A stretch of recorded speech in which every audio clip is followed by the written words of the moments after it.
तो आप देख रहे हैं बाजार आज और कल, और इस शो में बाजार में आज का पूरा एक्शन तो आपके सामने होगा, साथ ही कल के लिए स्ट्रेटजी और शेयरों में कमाई के शानदार मौके आप तक हम पहुंचाएंगे।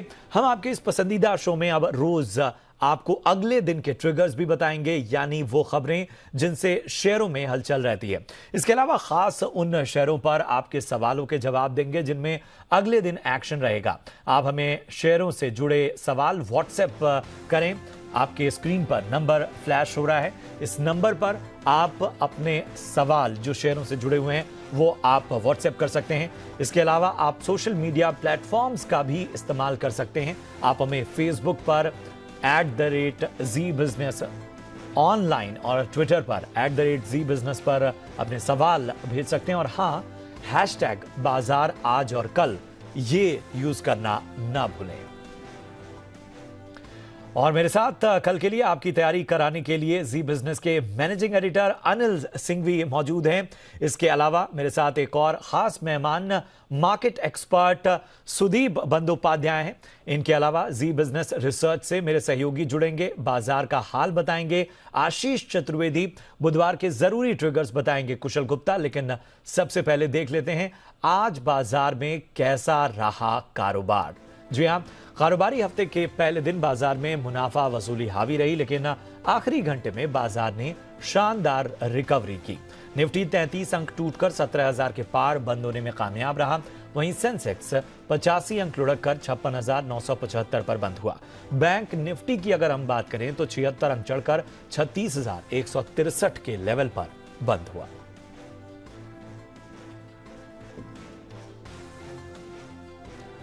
और चलिए अब रुक करेंगे बाजार पर एडिटर्स टेक का। जी बिजनेस के मैनेजिंग एडिटर अनिल सिंघवी बता रहे हैं कि बाजार में आई तेज गिरावट और फिर शानदार रिकवरी को कैसे देख रहे हैं वो।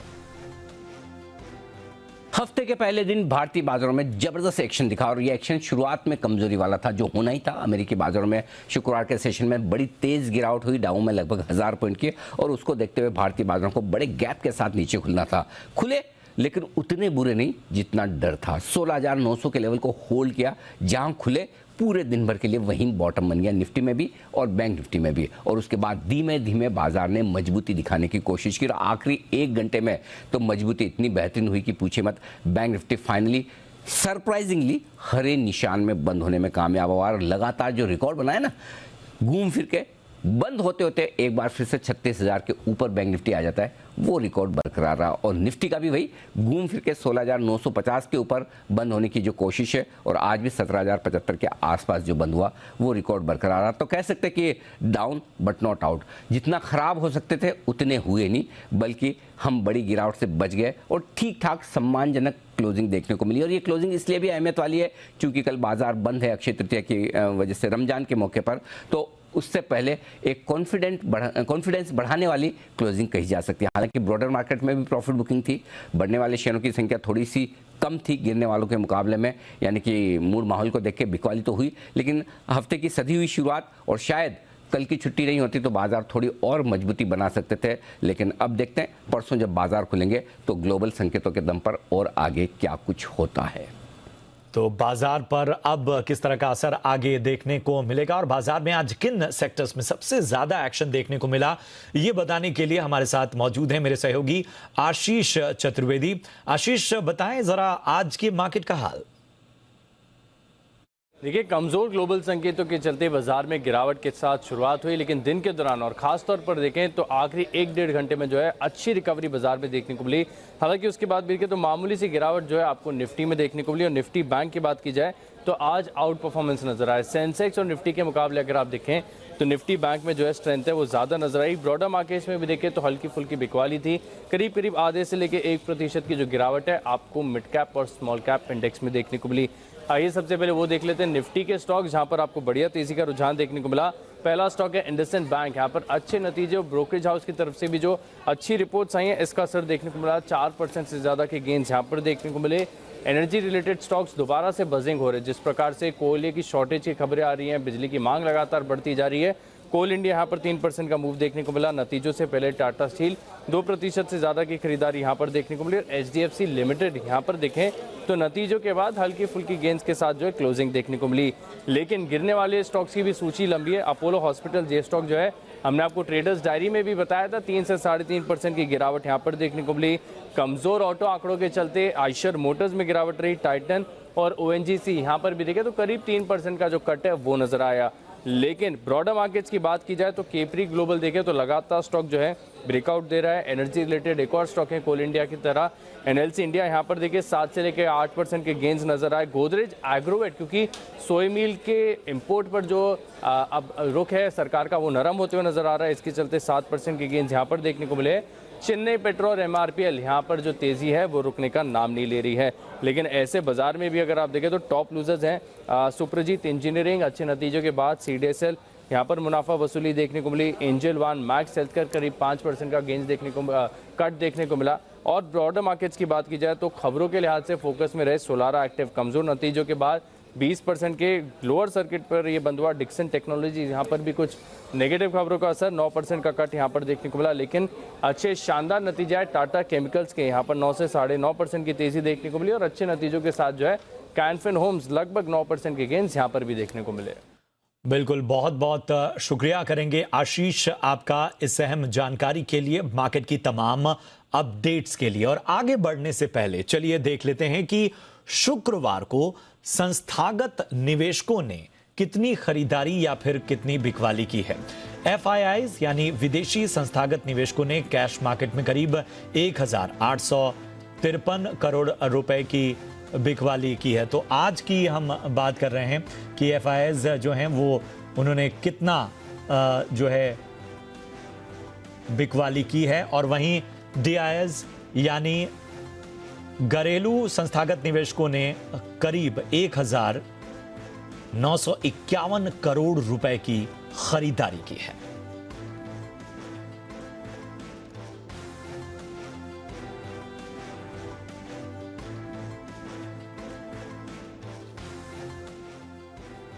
और अब हमारे साथ खास मेहमान जुड़ चुके हैं, मार्केट एक्सपर्ट सुदीप बंदोपाध्याय जी। सुदीप जी, बहुत बहुत स्वागत है आपका जी बिजनेस में। आज के मार्केट पर आपकी राय सबसे पहले बड़ी जरूरी हो जाती है। जो है रिकवरी तो नजर आई, लेकिन एक तरह का एक वॉलेटाइल नेचर हम देख रहे हैं मार्केट में लगातार। जी बिल्कुल ठीक कह रहे हैं, मार्केट में वॉलेटिलिटी है और हम लोगों को लगता है ये वॉलेटिलिटी आगे भी रहेगा। देखिए, इस वीक का खासियत ये है कि यहाँ पे एक बहुत बड़ा ग्लोबल इवेंट और बहुत बड़ा डोमेस्टिक इवेंट भी लाइंड अप है, जो कि हमको ये छुट्टी के बाद सामने आएगा। एक तो LIC का IPO खुल रहा है 4 तारीख को, बुधवार को, और ये IPO पे सारा दुनिया का नजर रहेगा और इंडियन मार्केट्स का तो जरूर नजर रहेगा। ये बहुत महत्व रखता है इंडियन मार्केट्स के आने वाले दिनों के लिए। दूसरी बात यहाँ पे जो है वो भी एक ग्लोबल इवेंट है, US फेड का जो मीटिंग जो शुरू हो रहा है, जिसका मतलब नतीजा निकल के आएगा बुधवार को US में। तो थर्सडे हमारा मार्केट वो खबर पे रिएक्ट करेगा और ये दोनों बहुत इंपॉर्टेंट इवेंट है। इसके चलते थोड़ा मार्केट में नर्वसनेस रहेगा। विदेशी निवेशक बाजार में बेच रहे हैं, ये तो मालूम है। जैन, फेब, मार्च, अप्रैल 4 महीने में 40,000 करोड़ प्लस की बिकवाली उन्होंने की है। और अब देखना पड़ेगा US FOMC का जो डिसीजन इंटरेस्ट रेट हाइक का, वो आने के बाद क्या रुख होता है उनका, कैसा बर्ताव करते हैं इंडियन मार्केट्स में, उस पर नजर रहेगा। और LIC के IPO एक बहुत बड़ा दिशा निर्णायक हम इंडियन मार्केट के लिए स्थापित हो सकता है। लिक्विडिटी की भी इशू है, कितना लिक्विडिटी इसमें सक्ट इन होगा, कितने दिनों के लिए, ये सारे फैक्टर्स मार्केट के सामने आएगा। तो केयरफुल रहना मार्केट में सही रहेगा। लंबी अवधि निवेशकों के लिए कोई दिक्कत की बात नहीं है, कोई चिंता की बात नहीं है, पर शॉर्ट मीडियम टर्म के लिए थोड़ा सतर्क रहना बेहतर रहेगा। बिल्कुल, तो लॉन्ग टर्म निवेशकों के लिए ज़्यादा चिंता की बात नहीं है, लेकिन जो शॉर्ट टर्म निवेशक हैं उनको कहीं ना कहीं बहुत ध्यान रखना होगा, एक एक चीज़ पर निगाह रखनी होगी। सुदीप सर, आप हमारे साथ बने रखिए और आपसे जो अहम सवाल हैं वो भी अब रिजल्ट्स और बाकी चीज़ों पर हम पूछेंगे। अब उन स्टॉक्स की चर्चा हम करेंगे जिनमें बुधवार को एक्शन दिख सकता है। इन शेयरों में निवेशकों को क्या करना चाहिए, इस पर हम राय लेते रहेंगे। पहला स्टॉक है ब्रिटानिया, जिसके नतीजे बाजार बंद होने के बाद आए हैं और ये बाजार के अनुमान से अच्छे रहे हैं। कंपनी ने 380 करोड़ रुपए का मुनाफा कमाया है और 56.5 रुपए प्रति शेयर डिविडेंड देने का भी ऐलान किया है। इस पर सर क्या राय होगी आपको निवेशकों की? जी, परफॉर्मेंस तो अच्छा है मार्केट के एक्सपेक्टेशन से, पर ओवरऑल एफएमसीजी में क्योंकि रूरल कंजम्पशन में थोड़ा दबाव है, सेक्टर पे थोड़ा दबाव है, लंबी अवधि के लिए जो निवेश करना चाहते हैं उनके लिए ठीक है, पर शॉर्ट मीडियम में अवॉइड करने का सलाह देंगे, क्योंकि वैल्यूएशन भी एक लेवल पे चल रहा है जहां पे मार्जिन ऑफ एरर बहुत कम है। बिल्कुल, तो शॉर्ट टर्म जो निवेशक हैं उन्हें कहीं ना कहीं से दूर रहने की सलाह। और वहीं सर दूसरा शेयर है एमएनएम फाइनेंस। कंपनी का कंसोलिडेटेड मुनाफा 216 करोड़ से बढ़कर 625 करोड़ रुपए हो गया है। कंपनी के नेट और ग्रॉस एनपीए में भी कमी आई है। क्या करें निवेशक? देखिए, बीएफएसआई में हम लोगों का व्यू पॉजिटिव है। लगता है कि जो वर्स्ट वो हम देख चुके हैं। हर बीएफएसआई कंपनी में, हर तो नहीं कह सकते हैं, ज्यादातर बीएफएसआई में बैंक्स हो या एनबीएफसीज हो, वहां पे आप एसेट क्वालिटी इंप्रूवमेंट का ट्रेंड देखेंगे और ये एसेट क्वालिटी का इंप्रूवमेंट सब्सटैंशियल होगा। और जैसे हम जानते हैं कि इंटरेस्ट रेट जब बढ़ता है और जो एनवायरनमेंट हमारे सामने आ रहा है वो इंटरेस्ट रेट बढ़ेगा, उसमें बैंक एनबीएफसी को फायदा होता है, उनके परफॉर्मेंस इंप्रूव होता है। तो इस माहौल में एमएनएम फाइनेंस जैसा कंपनी जो कि रूरल फोकस्ड है, वहां पे आने वाले दिनों में और भी अच्छा परफॉर्मेंस देखने को मिल सकता है। सिर्फ एक शंका की बात है एमएनएम फाइनेंस पर्टिकुलरली कि रूरल कंजम्पशन में थोड़ा दिक्कतें चल रही हैं, तो थोड़ा सतर्क रहना पड़ेगा, पर ओवरऑल बीएफएसआई में हमारा व्यू पॉजिटिव है। बिल्कुल, तो पॉजिटिव व्यू एमएनएम फाइनेंस को लेकर। और सर अगला शेयर जो है वो जिंदल स्टेनलेस है। इसका मुनाफा भी करीब 3.25 गुना बढ़ा है। जो आमदनी है वो भी 7,000 करोड़ रुपए के करीब हो गई है। बुधवार को कैसा एक्शन दिखेगा? किसी के पास ये शेयर हो तो उसे क्या करना चाहिए? ये होल्ड करना चाहिए और यहाँ पे तो हम लोग खरीदारी की भी सलाह दे रहे हैं। अच्छा सेक्टर है करंटली, जो हमारा व्यू है ओवरऑल मेटल्स माइनिंग, ये पूरे सेक्टर पे हमारा व्यू पॉजिटिव है। थोड़ा कंपनी स्पेसिफिक रहना पड़ेगा अच्छे नतीजे मिलने के लिए, पर यहाँ पे जिंदल स्टेनलेस में तो पॉजिटिव व्यू है और यहाँ पे करंट लेवल पे खरीदारी भी की जा सकती है। बिल्कुल, तो पॉजिटिव व्यू, करंट लेवल पर खरीदारी भी कर सकते हैं एक बेहतर संकेत मिलते हुए। सर अगला शेयर है अडानी विल्मर। जब से लिस्ट हुआ है तब से सुर्खियों में है, लेकिन आज ट्विस्ट आया और आज ये गिरा। कंपनी के मुनाफे में भी 20% से ज्यादा की कमी आई है। मार्जिन भी घटा है, 3% पर आ गया है। क्या करना चाहिए? जो कॉस्ट इन्फ्लेशन हुआ है उसका असर एफएमसीजी कंपनी में देखने को मिलेगा और सारे एफएमसीजी कंपनीज जैसे नतीजे बाहर ला रहे हैं उसमें ये साफ है कि कॉस्ट पुश के कारण मार्जिन में उनका दबाव आया है। तो कुछ कंपनीज हैं जिन्होंने तुरंत अपना प्राइसिंग चेंज किया है या कॉस्ट कंट्रोल इफेक्टिवली कर पाए हैं या पैक साइज में वेरिएशन किया है, जैसे हिंदुस्तान यूनिलीवर ने।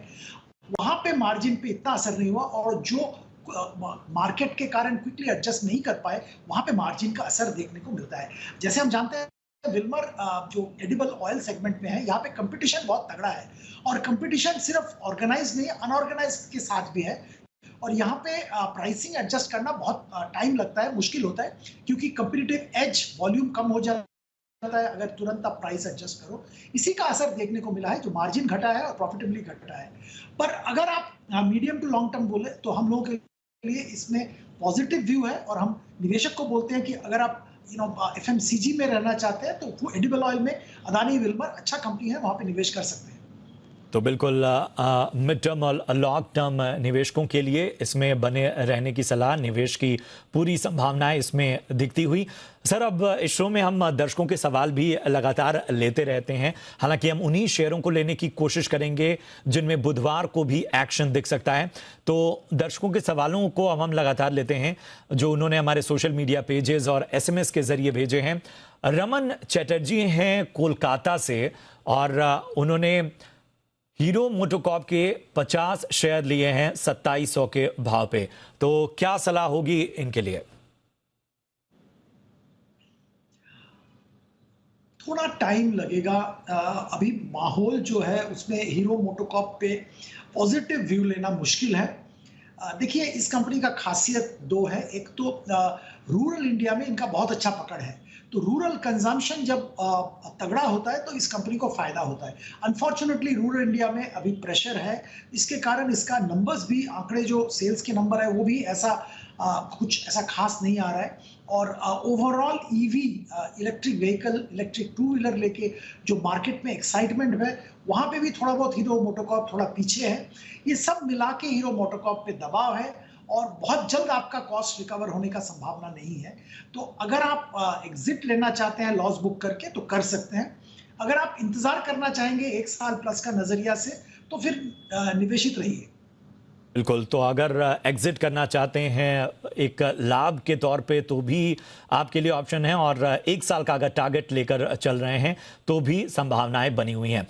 सौरभ गुप्ता हैं रांची से। सर, टाटा स्टील के 75 शेयर इनके पास हैं 1500 के भाव पे, और जो है फिलहाल लॉस में ही चल रहे हैं। क्या सलाह होगी, बने रहें या एग्जिट लें, क्या सलाह होगी आपकी?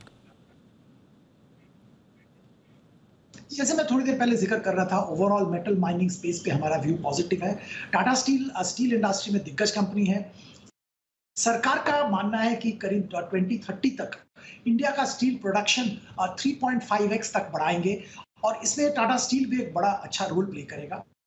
ओवरऑल अगर इनके नतीजे देखेंगे आप तो यूरोप में इन्होंने अच्छा प्रदर्शन किया है, बावजूद कि कॉस्ट प्रेशर्स थे, एक वार चल रहा है यूरोप के फ्रिंज में, इसके बावजूद यूरोप में इनका कॉस्ट स्ट्रक्चर भी मेंटेन किया है, अच्छा बिजनेस भी हुआ है। इंडिया की अगर बात करें तो इंडिया में इनका जमशेदपुर फैसिलिटी वर्ल्ड का lowest cost producer of steel है, इसका फायदा भी इसको मिल रहा है।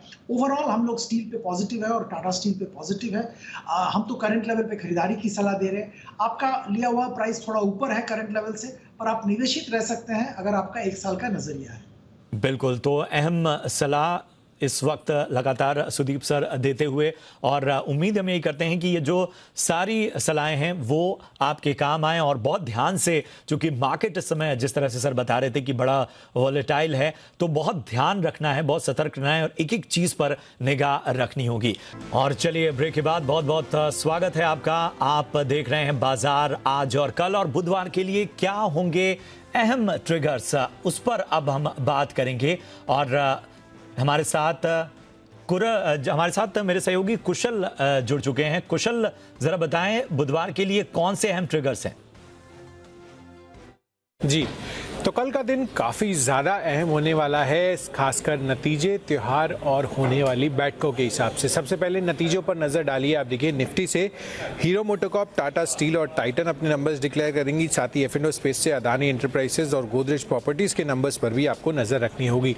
जहाँ तक बैठक की बात है, वहाँ पर मोदी जी जो है डेनमार्क के प्रधानमंत्री जो है उनसे मुलाकात करेंगे, और साथ ही जो US की FOMC की बैठक है 2 दिवसीय, वो शुरू होती हुई नजर आएगी। फिर उसके बाद ब्याज दरों पर फैसला आएगा। इनफैक्ट अगर आप देखें तो कल छुट्टी के हिसाब से भारत के बाजार बंद रहेंगे, साथ ही सिंगापुर, चाइना और जापान के बाजारों में भी छुट्टी रहेगी। तो ओवरऑल कल जो है सेशन नहीं होगा इंडियन मार्केट्स में, बट लार्जली जो नंबर्स और साथ ही जो बैठक होने वाली है उस लिहाज से कल का दिन काफ़ी अहम होने वाला है। बहुत शुक्रिया करेंगे कुशल आपका। और चलिए अब देखते हैं कि जी बिजनेस के मैनेजिंग एडिटर अनिल सिंघवी बुधवार के लिए बाजार पर क्या स्ट्रेटजी, किस तरह की रणनीति बनाने की सलाह दे रहे हैं।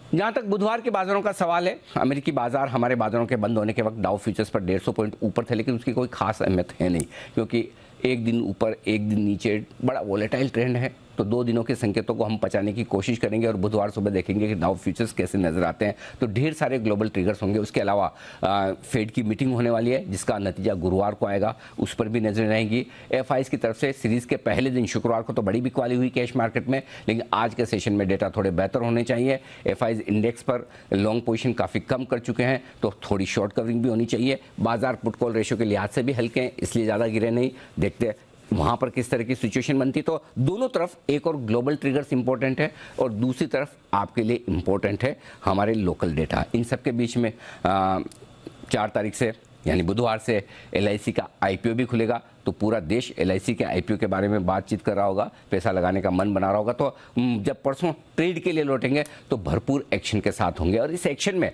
आपके जो मजबूत सपोर्ट जोन जो निफ्टी पर रहेगा वो 16,875 से 16,950 ये मजबूत सपोर्ट है, और ऊपरी स्तरों पर 17,175 से लेकर 17,250 की रेंज हल्की फुल्की रुकावट। बैंक निफ्टी का जहाँ तक सवाल है 35,525 35,750, ये है 200 पॉइंट की रेंज सपोर्ट। और ऊपरी स्तरों पर 35,300 से लेकर 36,300 से लेकर 36,500 की रेंज हल्की फुल्की रुकावट की जगह। तो इन लेवल्स पर रखिएगा नजर।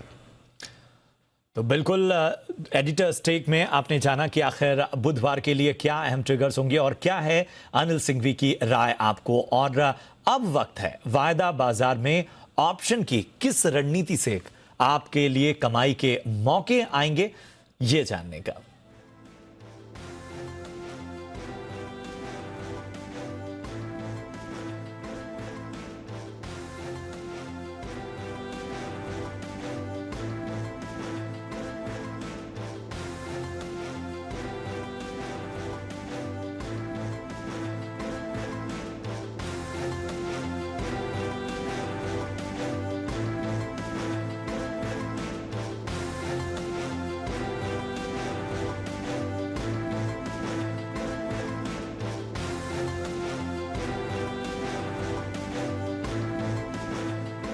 आज ऑप्शन की स्ट्रेटेजी बताने के लिए हमारे साथ kiranjadhav.com के सीईओ आशीष केलकर साहब जुड़ चुके हैं। आशीष जी, बहुत बहुत स्वागत आपका जी बिजनेस में।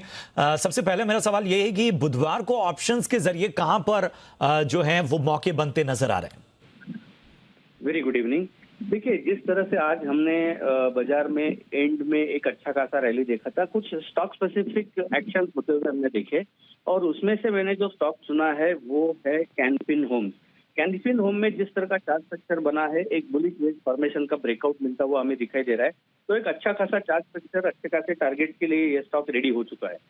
ऑप्शन के जरिए 640 का in the money call option हमें खरीदारी करना है। ये आज का क्लोजिंग करीबन 25 के आसपास है इस कॉल ऑप्शन का। हमें इसके नजदीक ही खरीदारी करने की मेरी सलाह होगी और स्टॉप लॉस हम 20 रुपए का लगाएंगे। मैं 2 लक्ष्य इसके लिए तय करूंगा। पहला लक्ष्य रहेगा 37 रुपए का, दूसरा लक्ष्य रहेगा 40 रुपए का और ये दोनों लक्ष्य 1 या 2 ट्रेडिंग सेशन में हासिल होते हुए दिखाई देने चाहिए। बिल्कुल, बहुत बहुत शुक्रिया करेंगे आशीष जी जुड़ने के लिए और इस अहम राय के लिए। और अब एक बार फिर से रुक करते हैं सुदीप बंदोपाध्याय सर का। सुदीप जी, अगर हम लॉन्ग टर्म कॉल की आपकी बात करें तो क्या सलाह होगी, किस पर कहीं ना कहीं अपना दाम लोग रखें? देखिए, सीमेंट सेक्टर का दिग्गज कंपनी अल्ट्राटेक सीमेंट का पहले मैं जिक्र करना चाहूंगा। नतीजे आए थे, नतीजे ठीक ठाक थे, थोड़ा बहुत broadly in line, marginally lower than expected volume, but वो ऑफसेट हो गया हायर रियलाइजेशन और डेट रिडक्शन इससे। और अगर इसका एनवायरनमेंट जिसमें ये ऑपरेट कर रहा है कंपनी, यहाँ पे अगर ध्यान दें तो देखेंगे सीमेंट का डिमांड बहुत तगड़ा है, जो टेलविंड कह सकते हैं, बहुत अच्छा है। Infrastructure, urban housing, rural housing, housing for all, ये सारे जो सरकार के स्कीम्स हैं, सरकार का जो एक्टिविटी है और जो कंट्री में हो रहा है उस पर नजर रखिए तो सीमेंट का डिमांड बढ़ता रहेगा। अल्ट्राटेक सबसे बड़ा कंपनी है तो इसको ऑटोमेटिकली फायदा मिलेगा। इन्होंने जो कॉस्ट का जो दबाव आया था उसके चलते इन्होंने अप्रैल में प्राइस हाइक्स लिए हैं, इसके चलते मार्जिन मेंटेन करेंगे, यही उम्मीद है। और सारे नॉन कोर इन्वेस्टमेंट से निकल चुके हैं, तो ये सब नजर में रखते हुए 8,500 का टारगेट 1 साल के लिए रख के खरीदारी की सलाह दे रहे हैं। बिल्कुल। दूसरा कंपनी जिसका जिक्र करूंगा, ये भी एक हटके सेक्टर से है, पैकेजिंग सेक्टर का हुतामाकी इंडिया है। यहाँ पे 275 रुपए का टारगेट 1 साल के लिए खरीदारी की सलाह दे रहे हैं। तगड़ा डिमांड देखने को मिल रहा है फार्मा और एफएमसीजी सेक्टर से। इनोवेटिव पैकेजिंग प्रोडक्ट्स जहां पे कि मार्जिन इंप्रूव होता है वो करते हैं। जियोग्राफिकल एक्सपेंशन इन्होंने सिग्निफिकेंटली किया और इनका बैलेंस शीट और जो रिटर्न रेशियोज है बेहतरीन है। ये सारे नजर में रखते हुए और ये भी जानते हुए कि इंडस्ट्री लीडर है, यहाँ पे जरूर खरीदारी की जा सकती है 1 साल का नजरिया से। बहुत शुक्रिया करेंगे सर इस अहम राय के लिए और उम्मीद है कि निवेशकों को आपकी तमाम राय फायदा पहुंचाए और उनकी बेहतरी के लिए, क्योंकि मार्केट में इस वक्त बहुत ज़रूरी है एक्सपर्ट्स की विशेष राय। बहुत बहुत शुक्रिया सर शो में जुड़ने के लिए और इसी के साथ बाजार और आजकल में इतना ही दीजिए इजाज़त। आप देखते रहिए जी बिज़नेस।